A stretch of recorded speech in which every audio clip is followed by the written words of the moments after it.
오렌지 오픽. 안녕하세요. 데이비드 최 원장입니다. 오늘은 영어로 말하는 기술 그 두 번째 규칙에 대해서 말해보도록 하겠습니다. 자, 그 두 번째 규칙은 바로 반복해서 표현하기입니다. 다시 한번 말하겠습니다. 말하기 기술 두 번째 규칙, 바로 반복해서 표현하기입니다. 자, 이 반복해서 표현하는 것은 우리 한국 사람들이 가장 말을 할 때 잘 못하는 부분입니다. 예를 한번 들어볼까요? 예를 들어서 내가 자주 가는 공원에 대해서 설명을 해야 하는 그러한 상황입니다. 내가 살고 있는 공원은 매우 아름답습니다. 크기는 되게 크고요. 위치는 어디에 있습니다. 지금 제가 방금 전에 말했던 그런 답변에 뭔가 이상한 점을 발견하지 않았습니까?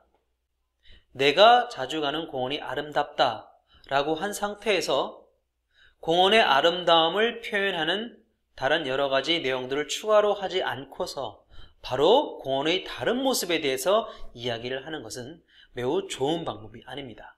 바로 말하기 기술 두 번째 규칙, 반복해서 표현하기라는 방금 전에 공원이 매우 아름답다라고 했던 부분에 대해서 다시 한번 구체적으로 설명하는 것입니다. 반드시 아름답다라고 했다면 그 아름다움을 좀 더 비유적으로라도 느낄 수 있는 부분에 대해서 여러분들은 표현을 할 줄 알아야 합니다. 최소한 공원이 아름답다 하였기 때문에 공원이 아름다운 특징 여러 가지를 말하는 정도는 반드시 여러분들이 이어서 연속적으로 공원이 아름답다라는 말을 한 이후에 말을 할 수가 있어야 됩니다. The park is very beautiful.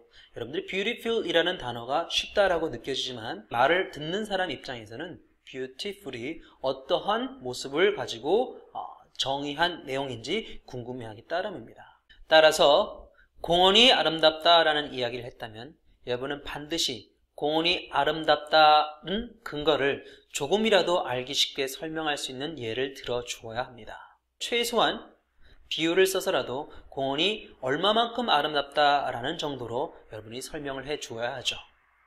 그렇다면 공원에는 꽃이 많다. 계절마다 다양한 꽃이 만발한다. 숲이 우거져 있다. 새들이 지저긴다. 와 같이 beautiful park라는 beautiful에 대한 그런 추상적인 가치 판단이 들어있는 어휘에 대해서 연이어서 구체적으로 설명할 줄 알아야 합니다. 그것이 바로 영어 말하기 기술 두 번째 규칙, 반복해서 표현하기입니다. 결론적으로 말하면 내가 방금 전에 했던 표현 중에서 싫거나 좋거나 아름답거나 추하거나 와 같은 그러한 내용의 가치 판단적인 형용사나 그런 내용들이 있다면 반드시 연이어서 내가 했던 말을 좀 더 쉽고 자세히 또는 비유적으로라도 다른 말로 표현할 줄 아는 그런 고민을 여러분이 계속해야 합니다. 자, 그러면 제가 학생의 샘플을 한번 예를 들어서 반복적으로 표현하기라는 기술을 어떤 방법으로 익힐 수 있는지를 제가 조금 더 자세히 설명하도록 하겠습니다.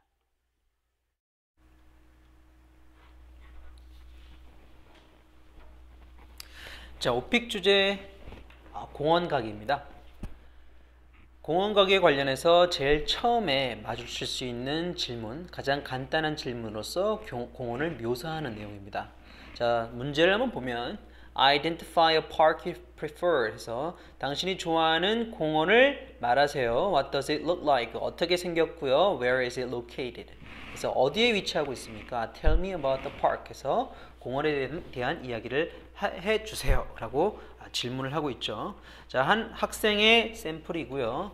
저와 함께 좀 더 풍성하게 특히 영어 말하기 기술 Rule number 2 반복해서 표현하기라는 기법을 이용해서 좀 더 풍성하게 한번 꾸며볼 수 있도록 하겠습니다. 그 결과는 매우 놀라울 것입니다. 자, My favorite park is 화랑이라고 했는데 일단 안산에 있는 예쁜 화랑유원지라고 하는 공원인데요.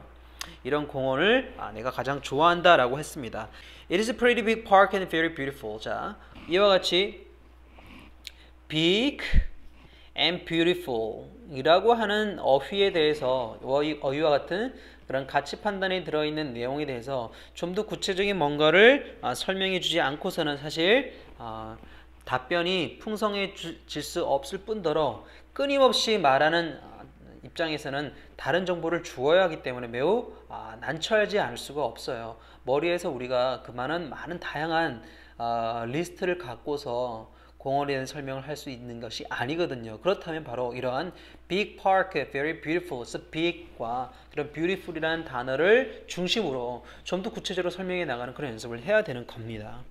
자, 그래서 일단 먼저 beautiful이라고 하는 개념에 대해서 조금 더 구체적인 예를 들어준다면, 예를 들어서 어떤 것들이 있을까요? 네, 바로 꽃에 대한 이야기도 할 수 있을 거고요. 그죠? 그 다음에 나무에 대한 이야기도 할 수 있을 거고, 네. 그 다음에 나무가 있으니까 새도 많은 새들이 지저귀겠죠? 네, 그런 것입니다. 자, 그러면 최소한 it is a big and very beautiful 이라고 얘기했다면 it has a lot of flowers 정도는 얘기해 줄 수 있어야겠죠. 그죠? 네. 그 다음에 there are so many trees 정도는 이야기해 줄 수가 있겠죠. 그 다음에 birds are everywhere 정도는 여러분들이 이야기할 수 있어야만 it is a pretty big park and very beautiful 해서 very beautiful 이라고 하는 개념을 조금 더 실감나게 생동감 있게 부연 설명한 것입니다. 즉 영어 말하기 기술 룰 넘버 2 반복해서 표현하기라는 기법을 여러분이 사용해서 좀 더 답변을 풍성하게 했고, 말하는 입장에서는 다른 또 다른 추가적인 정보를, 즉 공원의 외관적인 모양 이외에 좀 뭔가 다른 이야기를 계속 해야 되는 그런 부담감에서 벗어날 수 있죠. 됐죠? 네. It has several ponds라고 해서 또 연이어서 설명하고 있습니다만은, 자, 그러면 상당히 여러 개의 연못도, 둘러볼 연못도 있다라고 또 이 답안에서는 얘기를 하고 있죠. 그러면 여기서도 끝나지 말고 여기 바로 이어서 또 운동장 이야기를 하고 있어요. 즉 뭐냐면 공원의 외관적인 모습, 공원의 안에 무엇이 있는 건지 얘기를 한번 했고, 근데 이것들이 다 각자 서로 다른 정보라는 거죠. 서로 연결고리가 있지 않은 정보입니다. 그렇기 때문에 여러분들은 이런 각각의 항목들을 좀 더 큰 하나의 소주제라고 생각해서 그것들을 좀 더 작은 설명하는 생각을 계속 꾸준하게 하면서 고민을 해봐야 되는 거죠. 자, 연못이 있다라고 했으면 연못에 대한 설명을 어떤 것들을 할 수 있을까요? 네, 바로 연못은 우리가 생각할 수 있는 것이 물이 깨끗하다, 그죠? 워터에 대한 이야기를, 물에 대한 이야기를 할 수 있을 것이고, 그리고 또 연못에 뭐가 살아요? 이런 것도 살 수 있겠죠. 그죠? 그 다음에 새들 같은 거, 그죠? 그 다음에 특히 새, 연못이니까 일반 새보다는 이런 것들, 그죠? 오리들, ducks. 이런 것들이 추가적으로 이야기되면서 펀즈를 부연 설명하면 되겠습니다. 그래서 water를 가지고 예를 든다면 water is so clean that people can enjoy watching fish. 됐습니까? There are many ducks playing around. So people also love to watch them. 이런 식으로 오리도 많죠. 그래서 people love to watch them. 그래서 사람들이 그 오리들을 구경하는 것도 상당히 재밌어합니다. 이런 식의 펀즈에 대해서 추가적인 부연 설명들, 추가적인 좀 자세한 정보들이 나와줘야지만 좋은 답변이 됩니다. 자, 계속해서 한번 보겠습니다. 그리고 it is located in the middle of the city. 도시 가운데에 위치하고 있습니다. 라고 했다면 이 도시 가운데 위치하고 있으면 또 이런 얘기를 배웠을까요? 네, 가운데 위치하고 있다는 단순히 장소적인 이야기만 하려고 하는 건 아닐 겁니다. 그죠? 그러면 도심 한가운데 있기 때문에 사람들이 평상시에도 많이 다닙니다. 이런 내용을 추가적으로 할 수가 있어야겠죠? 그죠? 그러면 어떻게 하겠습니까? 많은 사람들이 오고 갑니다. 라고 하게 되면 lots of people come and go 이런 정도를 할 수 있을까요? 네. Lots of people come and go 정도로 얘기할 수 있습니다. 네. 특히 추가적인 정보로 또 특히나 저녁이 되게 되면 이브닝에 대한 정보도 추가로 줄 수 있을 것 같아요. 네, 확장을 하게 되면 저녁에 가족들이 나와서 특히 그죠? 부모와 아이들이 나와서 놉니다.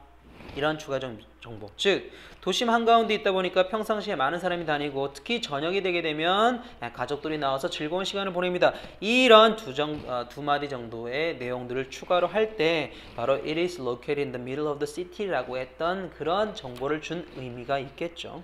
Lots of people, 이 샘플에서는 lots of people come and go 7 days a week. 잘 했습니다. 여기서는 잘 했죠. 예, 이와 같은 방법은 아주 고무적으로 답변해서 잘 소화했던 내용이죠. 특히 언제, especially when 같은 정보를 추가해서 특히 언제 사람들이 더 많이 모이고 어떠한 이곳에서 어떤 식으로 시간을 보낸다는 내용을 추가로 할 수 있다면 아주 풍성하고 매우 완성도가 높은 답안이 될 것 같습니다. 영어 말하기 기술 두 번째 규칙, 반복해서 표현하기라고 하는 부분은 바로 여러분이 어떤 논리를 전개할 때 바로 했던 말들을 좀 더 쉬운 표현, 좀 다른 표현, 비유를 들거나 해서 좀 더 구체적으로 설명하는 방법이었습니다. 자, 여러분을 위해서 간단하게 샘플 답안을 한번 준비해 보셨습니다. 차분히 한번 읽어보시고 해당 내용을 어떤 식으로 뼈대를 이루는 정보를 가지고서 추가적인 정보와 미사려구 또는 비유적인 설명을 통해서 비교해 보면서 여러분들이 평상시에 답안을 할 때 이와 같이 꼼꼼히 작은 내용을 설명해 주는 방법을 항상 고민하시길 바랍니다. 이상 오렌지 오픽이었습니다.